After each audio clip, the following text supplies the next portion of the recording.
dentro das nossas escolas, nós queremos postos de saúde funcionando com bons profissionais, com bons medicamentos, nós queremos hospital de qualidade, nós queremos um SEAC que funcione, que efetivamente cumpra o seu papel. O que nós vemos aqui hoje, a atitude desse rapaz, ele quer o melhor para nós que somos guaraibanos. O que nós queremos é, se é pago transporte, se é locado transporte, se a prefeitura loca transporte, que esse transporte sirva à população, que esse transporte sirva ao mais carente, não para uma pequena partícula da população se beneficiar, se promover. O que nós não queremos é isso. O que nós queremos é que, de fato, o município seja gerido, seja administrado, promovendo o bem-estar de todo mundo.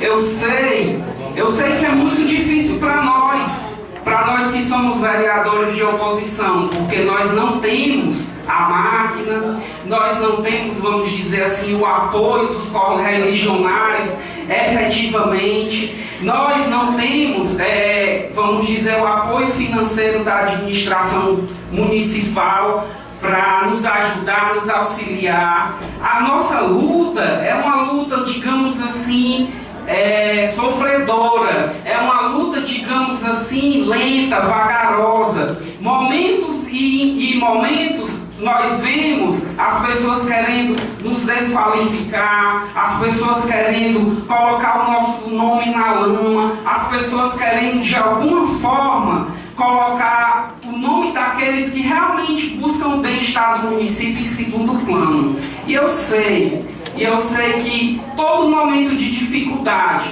depois de toda tempestade, sempre vem a bonança.